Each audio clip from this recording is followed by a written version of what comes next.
Hi friends, welcome back to Shana's kitchen. और आज मैं आपके साथ शेयर करने वाली हूँ कड़ी पकोड़ा बनाने की रेसिपी। जो हम दही की कड़ी बनाते हैं उसके साथ हम पकोड़े की भी रेसिपी शेयर करेंगे। और ये कड़ी पकोड़े की रेसिपी बहुत ही टेस्टी बनती है। अगर आपको मेरे वीडियोस पसंद आ रहे हैं तो चैनल को सब्सक्राइब ज़रूर करना और बाजू में जो बेल आइकॉन है उसको भी क्लिक करके ऑन करना। तो चलिए स्टार्ट करते हैं कड़ी पकोड़ा बनाने की रेसिपी। तो सबसे पहले हम कड़ी के लिए घोल रेडी कर लेते हैं। यहाँ पे मैंने एक बोल में 2 कप दही लिया है। दही आप घर का ले सकते हैं या फिर मार्केट से लाया हुआ दही भी यूज़ कर सकते हैं। इसी के साथ अब हम इसमें ऐड करेंगे आधा कप बेसन। इसी के साथ अब हम इसमें नमक भी ऐड कर लेंगे। मैंने यहाँ पे 1 छोटा चम्मच नमक ऐड किया है। नमक हम बाद में भी एडजस्ट कर लेंगे कड़ी में। और अब हम इसमें ऐड करेंगे हल्दी। तो यहाँ पे मैंने 1.5 छोटा चम्मच हल्दी ऐड की है। अगर आपको थोड़ी हल्दी कम यूज़ करनी है तो आप 1 छोटा चम्मच ही ऐड कर ले। अब मैंने यहाँ पे 1 छोटा चम्मच धनिया पाउडर ऐड की है और 1 छोटा चम्मच मैंने यहाँ पे लाल मिर्च पाउडर ऐड की है। अब हम इन सबको अच्छे से फेंट लेंगे। इसका स्मूथ सा बैटर रेडी कर लेंगे। इसमें कोई भी लम्स नहीं होने चाहिए। तो ये देखिए, मैंने इसे अच्छे से फेंट लिया है और ये बिल्कुल स्मूथ हो गया है। अब हम इसमें पानी ऐड करेंगे। तो 2 कप दही और आधा कप बेसन यूज़ किया है मैंने। इसके लिए मैं यहाँ पे 4 कप पानी ऐड कर रही हूँ। सेम कप से आप मेजर करके ऐड कर ले। अभी फ़िलहाल मैं यहाँ पे 4 कप पानी ऐड कर रही हूँ। बाद में जैसी ज़रूरत हो वैसे हम थोड़ा सा पानी और एडजस्ट कर लेंगे। अब इसे हम अच्छे से मिक्स कर लेंगे और ये हमारा कड़ी का घोल रेडी हो गया है। अब हम इसे साइड में रख देते हैं। अब यहाँ पे मैंने एक कढ़ाई ली है और इसमें मैंने 2 बड़े चम्मच के करीब तेल ऐड किया है। तेल को अच्छे से गर्म कर लेंगे और अब हम इसमें ऐड करेंगे 1 छोटा चम्मच ज़ीरा, 1 छोटा चम्मच राई, आधा छोटा चम्मच हमने यहाँ पे मेथी दाना यूज़ किया है। अब हम इसे हल्का सा सौते कर लेंगे। थोड़ी देर भूनने के बाद अब हम इसमें ऐड करेंगे 2 से 3 लाल मिर्चें। और इसे ज़्यादा भूनना नहीं है वरना आपकी जो लाल मिर्चें है वो जल जाएगी। आप सूखी हुई लाल मिर्चों को तड़के में भी ऐड कर सकते हैं। अब नेक्स्ट हम इसमें ऐड करेंगे 2 बड़े चम्मच बारीक कटी हुई लहसुन। लहसुन को आप कूट कर भी इसमें ऐड कर सकते हैं और लहसुन को हम हल्का सा ब्राउन होने तक सौते कर लेंगे। तो ये देखिए, लहसुन हल्की सी ब्राउन हो गई है। अब हम गैस की फ्लेम को एकदम लो पे रखेंगे और इसमें कड़ी का जो घोल हमने रेडी कर लिया था वो ऐड करेंगे और इसे अच्छे से मिक्स कर लेंगे और 2 से 3 मिनट के लो फ्लेम पे ही हम इसे कुक करेंगे। 2 से 3 मिनट के बाद आप फ्लेम को मीडियम हाई पे कर ले और इसमें एक उबाल आने दें। इस रेसिपी के इंग्रेडिएंट्स अगर आपको डिटेल में चाहिए तो आप नीचे डिस्क्रिप्शन बॉक्स में चेक कर ले। तो ये देखिए, हमारी कड़ी में उबाल आना स्टार्ट हो गया है। अब फिर से गैस की फ्लेम को मीडियम पे रखेंगे और इसे अच्छे से पकाएंगे। कड़ी को पकने में थोड़ा ज़्यादा टाइम लगता है क्योंकि इसके अंदर जो बेसन है वो कच्चा नहीं होना चाहिए। तो इसे आराम से पकने देते हैं और बीच बीच में आप इसको चलाते रहिए।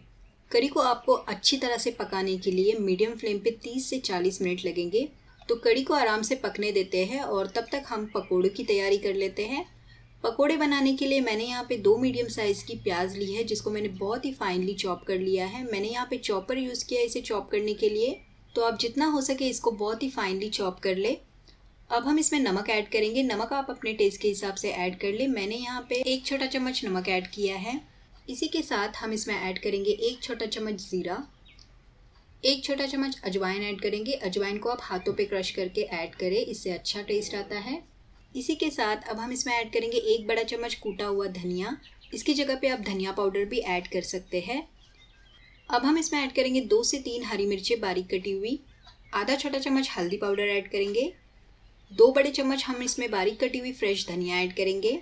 और यहाँ पे मैंने 2 पिंच के करीब खाने का सोडा ऐड किया है। ये टोटली ऑप्शनल है लेकिन इससे पकोड़े बहुत ही सॉफ्ट बनते हैं। अब सारी चीज़ों को हम अच्छे से मिला लेते हैं और हमें इसे बिल्कुल हल्के हल्के हाथों से मिलाना है वरना इसमें से बहुत सारा पानी रिलीज़ होगा प्याज का, जो हमें नहीं चाहिए। तो बिल्कुल हल्के हल्के हाथों से आप इसको मिला लें। अब सबसे मेन और सबसे लास्ट इंग्रेडिएंट हम इसमें ऐड करेंगे वो है बेसन। तो बेसन मैंने यहाँ पे 1 कप लिया है और थोड़ा थोड़ा करके मैं इसमें ऐड करूँगी और जैसी ज़रूरत हो वैसा बेसन हम इसमें ऐड करेंगे। वैसे इसमें थोड़ा ज़्यादा बेसन होता है क्योंकि ये जो पकोड़े होते हैं वो थोड़े सॉफ्ट होते हैं। यहाँ हमें क्रिस्पी पकोड़े नहीं बनाने हैं क्योंकि कड़ी में जो है वो सॉफ्ट पकोड़े ही अच्छे लगते हैं। अब मैं फिर से इसमें आधा कप जो बचा हुआ बेसन है वो भी ऐड करूँगी और फिर से इसे अच्छे से मिक्स कर लेंगे। अब यहाँ पे मैंने टोटल 1 कप बेसन यूज़ किया है, फिर भी मुझे इसमें बेसन की ज़रूरत है तो यहाँ पे और आधा कप मैं बेसन ऐड कर रही हूँ। तो 3 बार मैंने आधा आधा कप बेसन ऐड किया है, तो टोटल मैंने यहाँ पे 1.5 कप बेसन ऐड किया है और इसे अच्छे से मिक्स कर लेंगे। और ये हमारे पकोड़ों का मिक्सचर रेडी हो गया है। और मीनवाइल मैंने कढ़ाई में तेल भी रखा है पकोड़ों को फ्राई करने के लिए।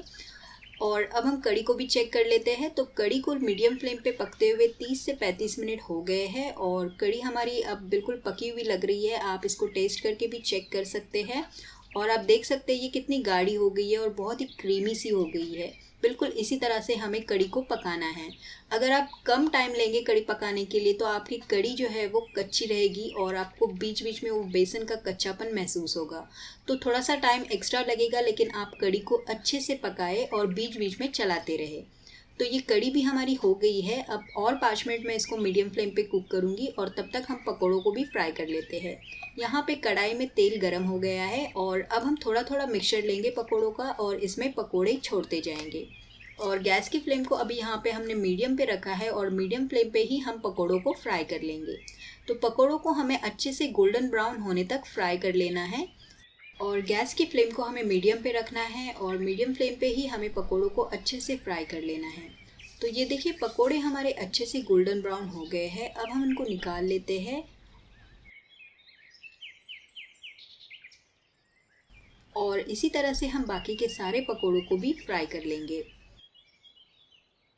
अब यहाँ पे आप कढ़ी को देख सकते हैं, कढ़ी हमारी बिल्कुल पक गई है अच्छे से और ये काफ़ी गाढ़ी और क्रीमी हो गई है। अब हम इसमें 1 कप के करीब पानी ऐड करेंगे इसकी कंसिस्टेंसी को थोड़ा सा पतला करने के लिए।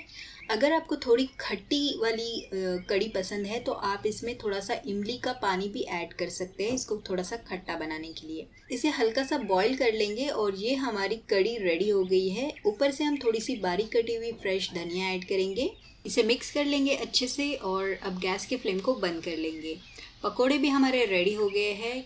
अब बस तड़का रेडी कर लेते हैं कढ़ी के ऊपर ऐड करने के लिए। यहाँ पे मैंने एक छोटा सा पैन रखा है जिसमें मैंने 2 बड़े चम्मच के करीब तेल ऐड किया है। तेल को अच्छे से गर्म कर लेंगे और अब हम इसमें ऐड करेंगे आधा छोटा चम्मच ज़ीरा।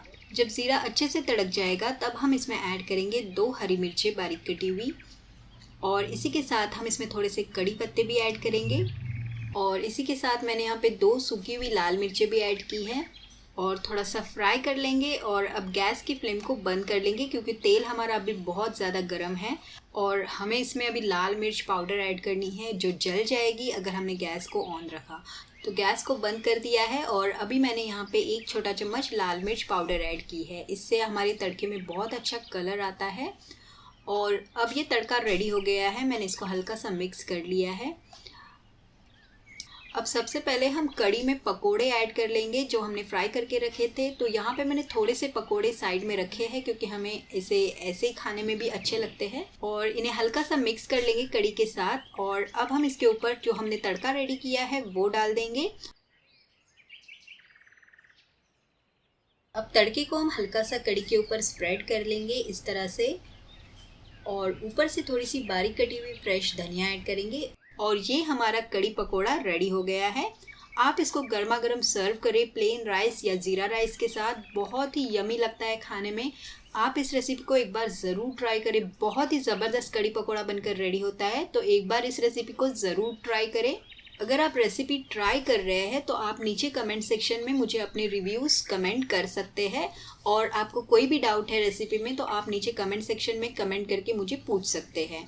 आई होप आपको आज की ये रेसिपी पसंद आई होगी। अगर पसंद आई है तो वीडियो को लाइक शेयर ज़रूर करना अपने फ्रेंड्स और फैमिली के साथ और प्लीज़ शहनाज किचन को सब्सक्राइब ज़रूर कर लें। फिर मिलेंगे किसी अमेजिंग और डिलीशियस रेसिपी के साथ। तो तब तक के लिए अल्लाह हाफिज़।